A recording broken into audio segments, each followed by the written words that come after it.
Hello, everybody, and welcome back to another edition of A Handful of Hope. I am so happy and grateful to have Sheri DuMond with us today, the Queen of Confidence who has mentored business and sales leaders for over 20 years. She's a speaker, writer, and creator of the groundbreaking program Power Place, Ignite Your Quantum Leap and Take Your Career to the Next Level, and the Confident Success Circle community. Sheri built a successful corporate career in the pharmaceutical and clinical research industries, managing and training hundreds of people during her long tenure. She became a sought-after strategic growth navigator, starting multi-million-dollar divisions for corporations looking to diversify their portfolios. Conquering the male-dominated boardroom, Sheri's passion for giving women voices in their careers and lives continued to grow, and that passion is now a thriving business where she helps women leaders uncrush their confidence. Gosh, I love that. And take their career and lives to the next level. Sheri, welcome and thank you so very much for being here. Thank you, Jesse, for having me here. It's great to be here. Oh, I'm so excited for this. And I have to tell you selfishly, one of the reasons I'm really excited, I would, I would say without fail, every time I run a training and I get asked a question of, what do you think needs to what would be the biggest change that would make the biggest difference in the world? And I always answer the same, as if more women emerge as leaders.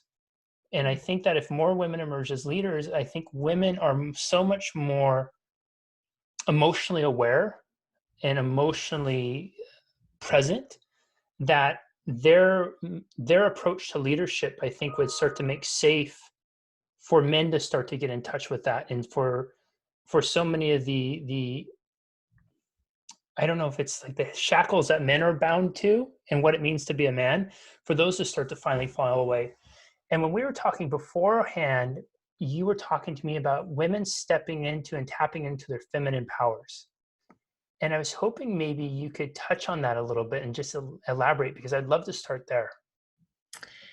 Yeah, we as women spend a lot of time hiding behind who we are. We think we have to be like men. When I was starting out my career, I remember my first suit was a black skirt suit I bought at Nordstrom with a white blouse with a bow tie and big shoulder pads and wanting to be like a man.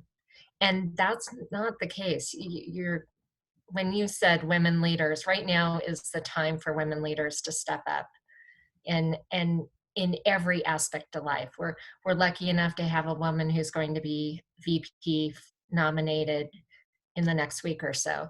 Women in Congress, women running for office after office. It's just amazing to me. But on emotional intelligence, so there's a lot of aspects to emotional intelligence, and it's something that men do eventually come into, but for the majority of women, they own it from the beginning because we're Mm. taught as little girls to nurture and be comforting to our dolls. And it starts there. And for those of us who had dolls, I had trucks, I'll say. I was a tomboy. I had a few dolls, but mostly trucks. But you've become nurturing, and those aspects you can bring into the workplace. No, you don't have to be that comforting as you would to your little doll, but you do have to be empathetic, know what the other person is going through. You need to be able to talk to how that person would feel going through a situation. You have to really step up and be a leader in that. Sympathy is another thing. Mm. Empathetic and sympathy, are key. We don't see a lot of that in our world today. You mentioned that entering into the corporate world and feeling like you have to be like a man, and the pinstripe suits that you got, and it I find this fascinating because as a man, I wouldn't think that. But then as you were saying that, I started to, you can split your conscious and you start to act as that observer. And I had one of those holy shit moments, because I can remember even thinking of significant female figures in my life and seeing them dressed and going off to business or to do business, and how there was that very much so, like there was almost like you had to, and it was very much too, I'm going into the man's world, right? I'm trying to get into the men's room or something like that, and to break into that the C-suite essentially, right, where all the boys hang out. How can we start to use, or how can women start to use then femininity to their advantage to be able to do that? How can they start to own more of their femininity to go into that, as opposed to having to adopt those strategies of the past of being more masculine? Well, we're lucky to be in the times we are. Well, we're all working from home now, so we're Yeah. really lucky. Weren't we talking about that hoodies are going to be the new business suit? Yeah, yeah. Trevor Noah hoodies. Yeah, yeah, yeah, yeah. I took off mine so I could do this. Still have the yoga pants on though. Yeah, yeah.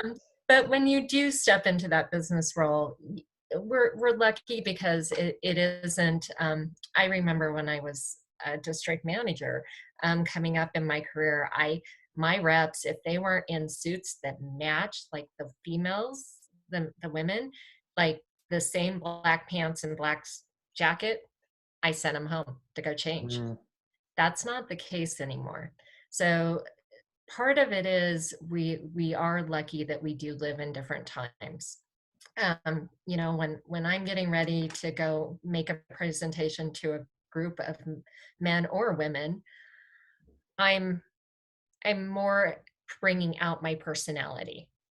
I will wear a very bold leopard dress and have no problem about that. And if they have a problem about it, well, screw them. yeah, they're Because lost. I'm Big sorry, time, they're it's lost. their loss. Um, Yeah. but you know, there's other things we can bring into the boardroom as well. Some of the techniques we use, is how we network. Women are natural networkers, even though most will say I'm an introvert and I don't like to network. But we like having conversations with other people. And what is networking? It's having conversations with other people.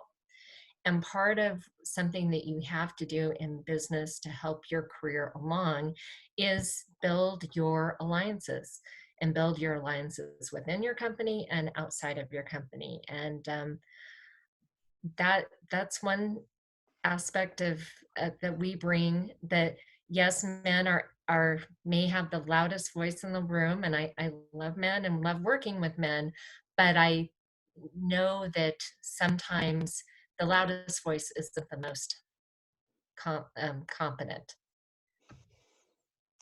Do you find that just looking at that change in dress of going from the black slacks to now the leopard print, do you find then that there's a shift also in that, they say first impression, we can never get a second chance for a first impression.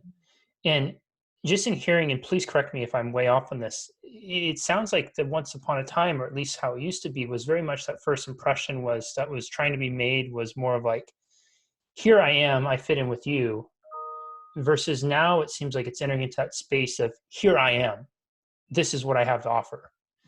Is that fair to say, or is it something along those lines? Yeah, it is. This is exactly who I am, what I have to offer. And if it's not a fit for you, that's okay. And Mm, I think that's something that you have to have confidence to be really okay with. If we're not a fit, then that's okay. It's not about me. It's not about you. yeah. Let's just move on. Yeah, I think so. It's a change in mindset. And I know that when I started out in my career many years ago, I had to fit in like a man. I couldn't be promoted unless I was acting like a man, going through the assessments that they put me through. The only way to pass it was to have the same characteristics as a man. And it wasn't until I hired a coach to help me see that, because I wasn't going to see that on my own, that I was like, oh, okay, I need to adopt this to make this next move. That's not the case anymore. We can bring everything we bring as women to the boardroom, and it is accepted, or the conference room. Not all of us will be in the boardroom.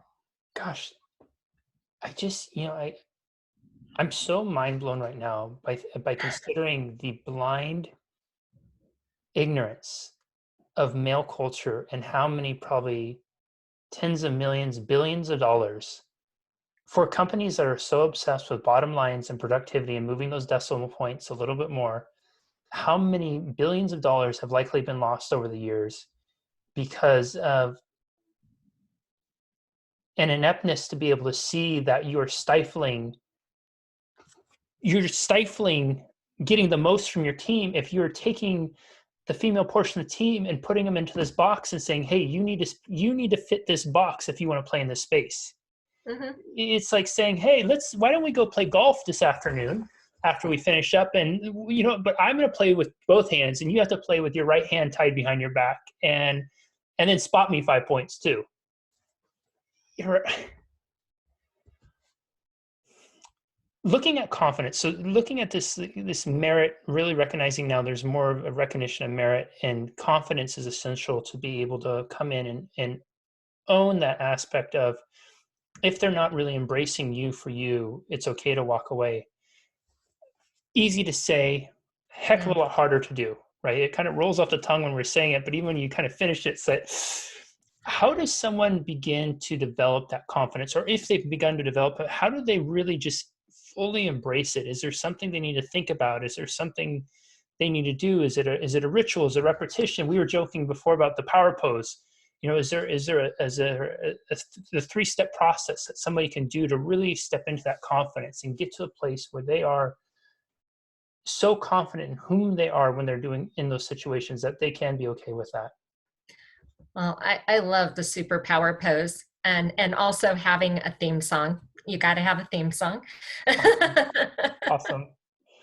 I usually hearing Beyonce in my head, or whatever I listen to that morning. Mine is always changing, depending on my mood. But I do have 5 power moves that get you noticed, and it always starts with self-assessment. Knowing, get to know yourself. Um, you'd be surprised how many people don't know all their strengths and all their skills, and they don't really embrace what makes them great. And it could be that you have to reach out to your friends and family and your supporters and say, what do you think are my strengths, because you can't recognize them. That's really where you have to start. And where have you had successes in the past? You make a list of your successes. I mean, I kind of think of it as, when you're gearing up for a job interview and putting your PowerPoint presentation together about who you are. You're going to put your strengths. You're going to put your skills. You're going to put your what people are saying about you. So that's really the first place I think you have to start. And I always I talked about networking, having those allies inside your company and out. They're going to help you. They're going to be a sounding board. There's also, I just wrote a big piece on this for our Confident Success Circle emails, but it's have a personal board of directors, someone to Mm, help advise you on your career. These are people that not only help mentor you, but are a really good sounding board about your career and can help move you up. And we can't forget about the boss. Everyone usually reports to someone unless you're an entrepreneur. And then that you have to align with what their goals and strategies are, and make sure they know that you are what you're doing, because if you don't pipe up and say, this is what I'm doing, you'll never move forward. Um, And then branding yourself, knowing about body language. In fact, I mentioned those emails, and the email that went out today was all about your um, nonverbal communication, because we're all on Zoom. So you can't necessarily uh, show up in the office, but your body language and how during a meeting, how are you engaging? Where are you? Mhm. Are you, doing social media while you're on there? That shows and showing up. So those are some power moves in your career to get confidence. It's also jumping in. We talked about this before the show. It's sometimes jumping in and doing it and not thinking about it. Because if you think about it, your self-doubt will creep in. That personal board of directors you mentioned, I love that concept. And is it something with that personal board of directors? Is it an advisory board that we're creating from friends, from family, from professional network? And is it something where we should be giving them guidelines of where their advisement should start and stop? Is it something where we're empowering them to say, hey, when you dress like this, it's this, or when you say this, it's this, or if you're habitually late, or going down that list, what are some guidelines we can give those folks? So for the board of directors, it's more your network of professional people in your lives. Friends and family are great to support you. They're always hopefully going to support you, but the board of directors really should be on the professional level of people that can give you advice and help shape your career. Um, so you do give them guidelines, what you're looking for from them.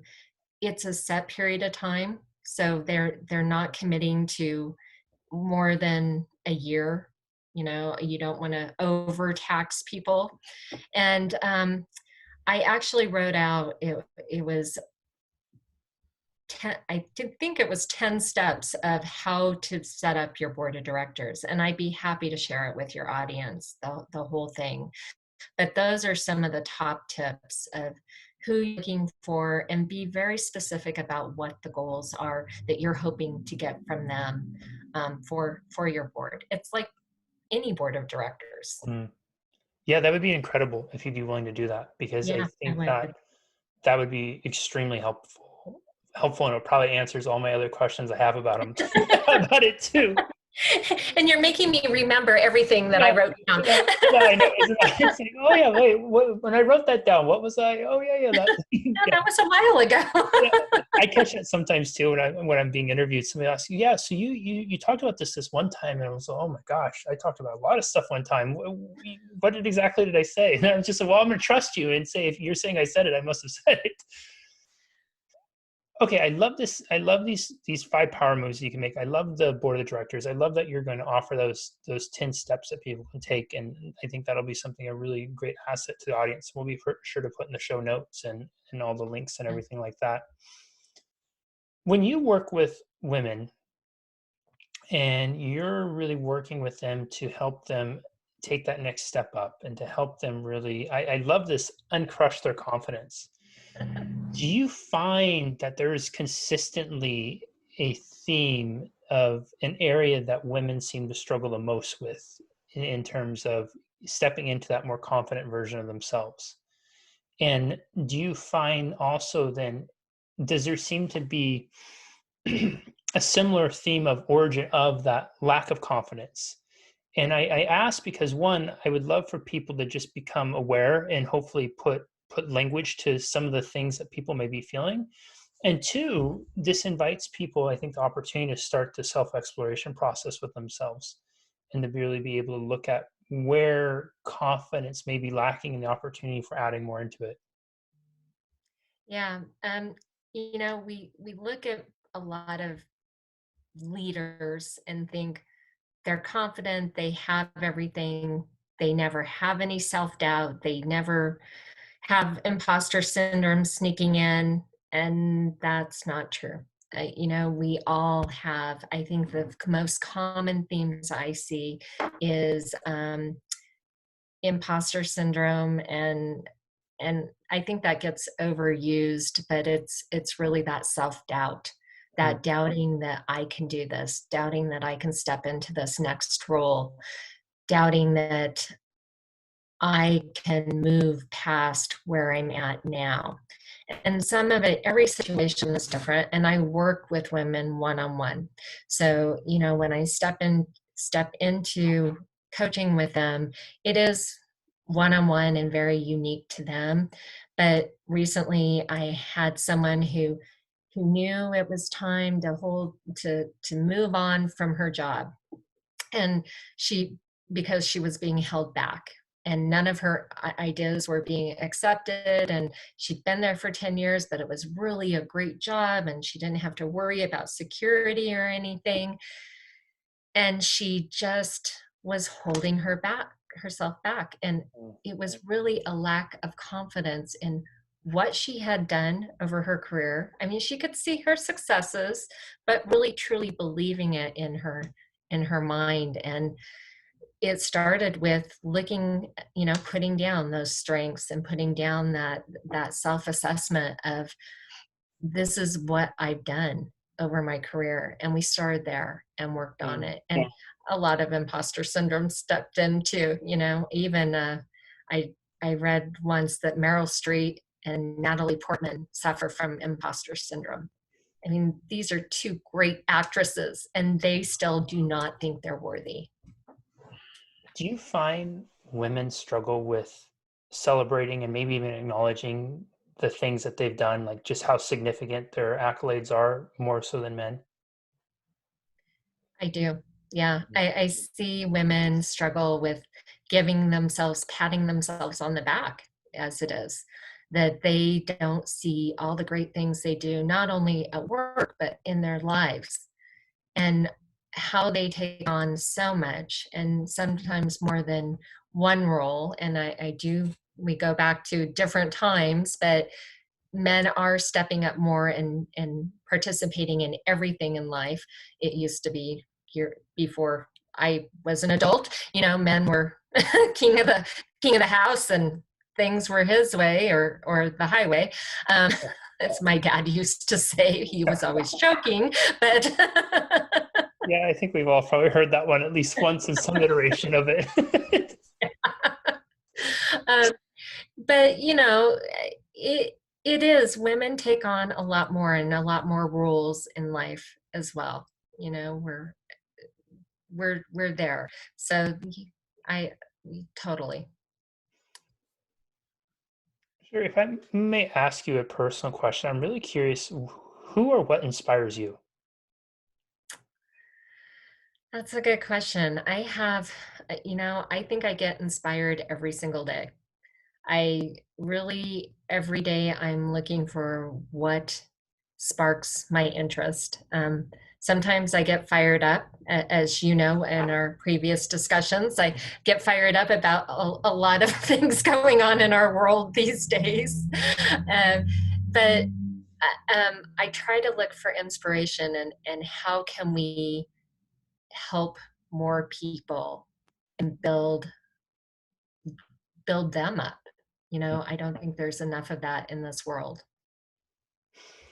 I'm curious, what does the world look like to you when women are emerging as leaders and they are really stepping into and owning their confidence the way they can or they could? One of the most confident things I saw recently, and I'm going to bring up the politics thing, but it's not political.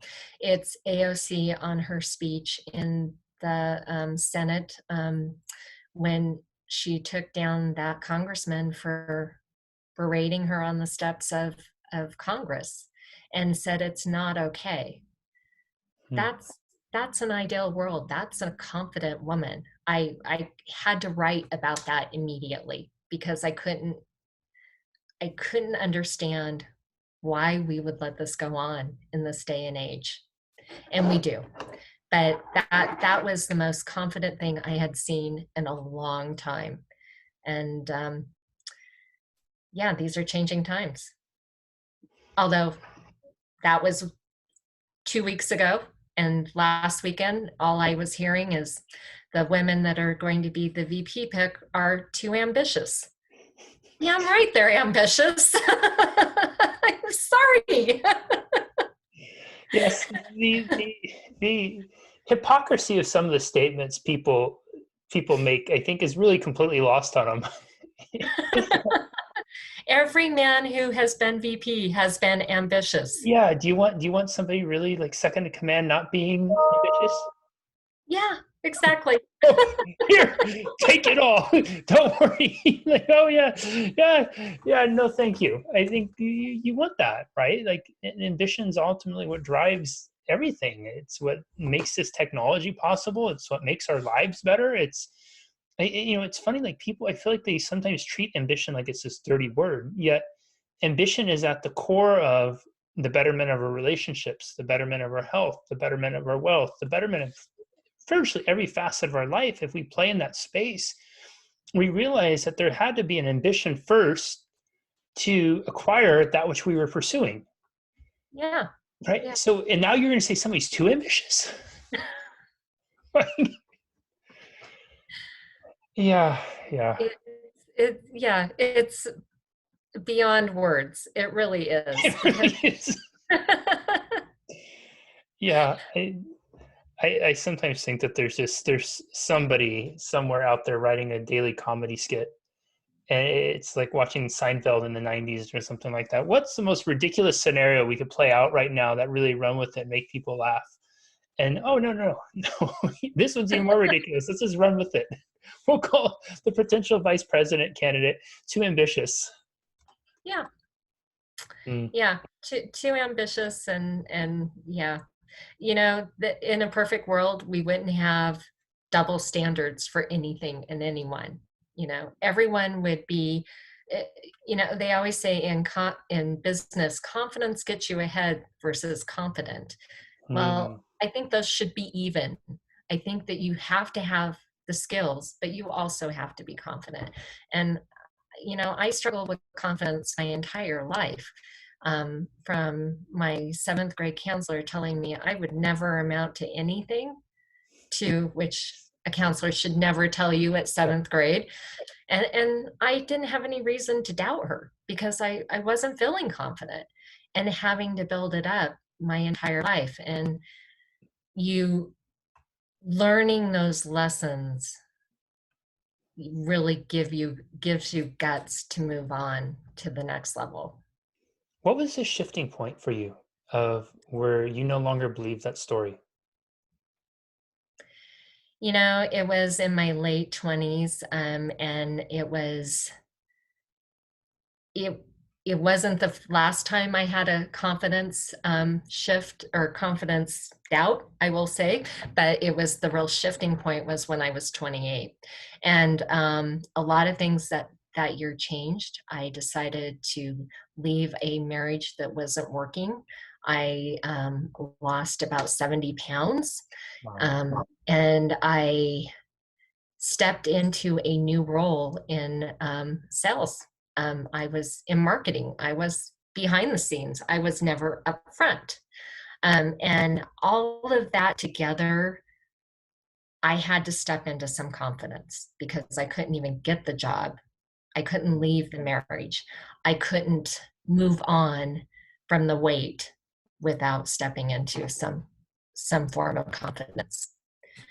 And it was a number of things within life that shifted that. And I'm thankful for it, but I've had my confidence taken down since. When you get laid off or fired from your first job years later, that's a gut punch. And how do you pick yourself back up? Yeah. I gave myself a weekend to mourn and live in that, and then I was back out there Monday morning. Okay, I got to find a job. Let's do this.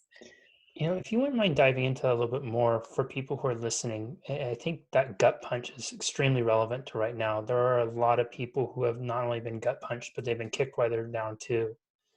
How do people pick themselves back up? And a lot of these folks too who have been knocked down, they have been superstars in so many different ways, entrepreneurs, high quality team members on a corporate team. What can they start to do? Those who have been taken that gut punch, who have been kicked rather down, what can people start doing to pick themselves back up and get out there?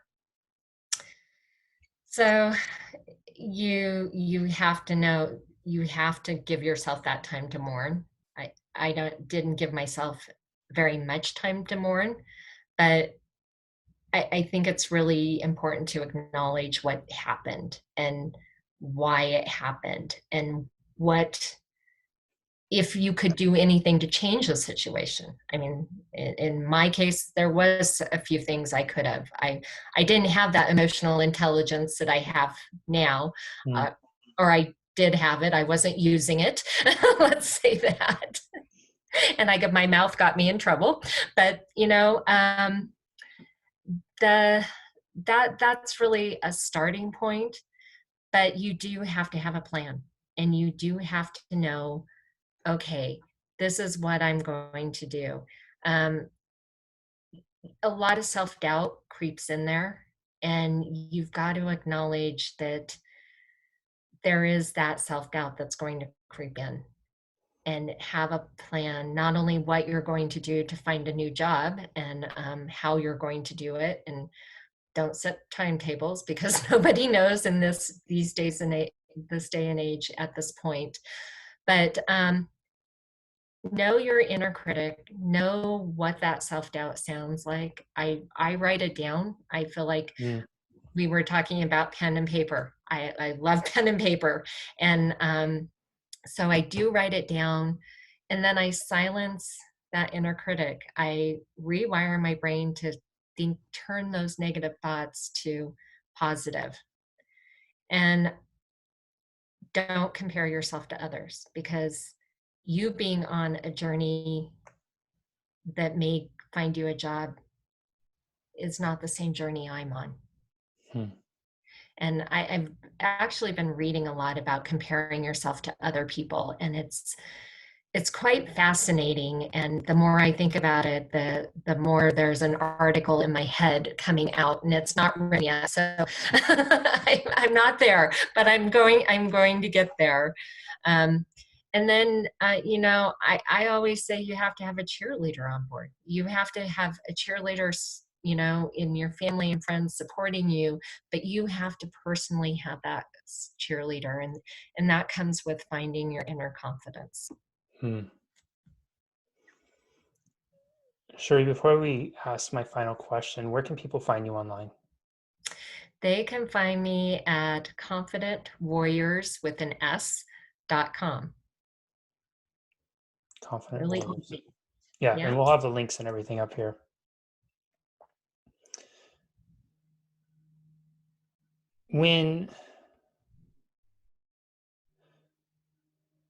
When you're carrying on through your day and you're having the conversations you have, you're working with the women you're working,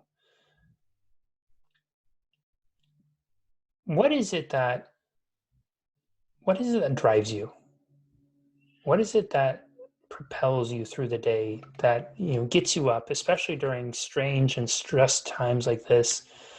What is it that gets you up every day to go and emerge and share and teach and serve in the way you do? Well, I'll say the first thing that gets me up in the morning is my boxer puppy. They're really good at that, aren't they? She's 4, but she wants to go out. So Yeah. that's the first thing. No, that I just want to help women have the confidence that I have seen can grow within each one of us. Especially if I meet people that are successful already, and that they're holding themselves back by not opening up what they can do. Or I just met someone in a Facebook group, and she's an entrepreneur, but she said, why would anybody pay for my stuff? Why would anyone want what I do? Mm, Because I don't know that I'm that good. And she's holding herself back. And I have yet to talk to her. We're talking Friday, but I just I want to reach out and say, you can do this. You just need someone on your side to help you move past this, to because what she's creating is amazing, and I want it to be out there for the world. And I think that makes the world a better place. I totally lied about that being my last question. I just thought of one more. I want to selfishly ask it if it's okay, if that's okay. Yeah, it is. What can men do to better support and elevate women, especially as they pursue confidence? You know, they can have their backs. It's not yet in the journey, whatever confidence journey you're on. I laid out that I went through this shift in my life. I didn't have as many people around me to say, other than friends and family, to say, you got this. But just saying that, you got this. You Mm, you can do this. You can move this. You can jump off that cliff and take that leap. And I believe in you, and I believe it's going to happen. When I was launching this business, it was my husband that, he has my back. He's going to be there for me no matter what. And God willing, in these times of COVID, but it means the world. And ask that person what they need, because every person's going to be different. love that. Everyone, my goodness, wasn't this a crash course in confidence and really about how to show up for ladies, how to show up in leadership and emerge and be your, I love this, the uncrush the confidence, be that better version of yourself. It's those improvements daily that help you emerge. And I think Sheri took us on such an incredible journey. The idea of shifting from that, going into work and trying to be like the guys, to really now coming into a place where you can go in and going from fitting into the merit, who you are, being able to present your true and authentic self, not being afraid to shy back. And if people don't accept and embrace that, be bold and brave enough to walk away, to have the confidence to recognize it has nothing to do with you and has everything to do with their own ineptitude to catch up and realize the brilliance that you have to offer. Speaking of brilliance, my goodness, it still boggles my mind to think of the billions of dollars that have been lost in revenue, probably even trillions at this point. If we look at corporate world across of men stupidly trying to put women into a little box to limit them and make them fit into the boys club. And I think that there's such an incredible arsenal of tools here that Sheri laid out for us that we can all use, whether it's the 5 power poses or it's really diving into developing your board of directors group, which she so graciously said she would share those 10 steps that we can all do, which I highly encourage each of you to do. I'm definitely going to look it over, because there is some real incredible value that comes from having that outside input, having that input from other people who are vested in your success and who are willing to tell and help guide you on that path. It's the world is an impossibly heavy thing to try to hold on our own. But when we can distribute that weight amongst friends, amongst colleagues, amongst people that we look to as mentors, it's amazing on how much more, it's the old saying, many hands make light work. And there's perhaps no greater work we made to make light than our own personal development. There's no need to bear the burden of it all on our own. Looking at the idea of how to pick ourselves up when we've been knocked down, many of us have been punched in the gut and kicked. And I love that she said, give yourself time to mourn, give yourself time to grieve. So often we are so quick to get punched and kicked, and we think that we immediately have to pick ourselves up bloody and not take time to tend to our wounds. The problem with this is, as much of a cool image it is and how it seems so badass, the fundamental problem is we are going into something then at less than who we are. We are going into it in a way of not at our absolute best. And what we want to show up as is that best version of ourselves. But how can we truly be that if we haven't given ourselves that time to grieve? Because if you've been kicked, if you've been punched, if you've been knocked right down, you have suffered some sort of loss, and you absolutely deserve to and owe it to yourself to give yourself that time to grieve. And then make a plan. I love that she said, make a plan. So often we do not take the things that really are the most important, getting ourselves time to grieve and heal, and make a plan about them.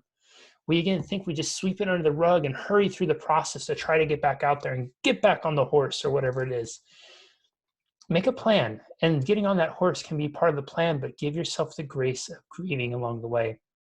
And guys, I hope you didn't turn this off when this became a conversation about women. And if you did, and you're somehow not listening just magically to the end, re-listen to this, because there is a wonderful list of tools in here that you can also look to and apply to your own confidence, but more importantly, how you can recognize this to support and elevate women, whether it's in your personal life or it's in your professional life. And I love the simple notion of just saying, you got this. You got this. My goodness, what an incredible world it would be if we all just reassured one another that little bit more of our brilliance. Sheri, this has been such an incredible gift to share with us. Thank you so very much for sharing with us, the watchers, the listeners, and I think more people are walking away today knowing that they got this because of what you shared. Thank you. Thank you. Absolutely. We will see you next time, everyone, on another edition of A Handful of Hope. Bye-bye. Bye.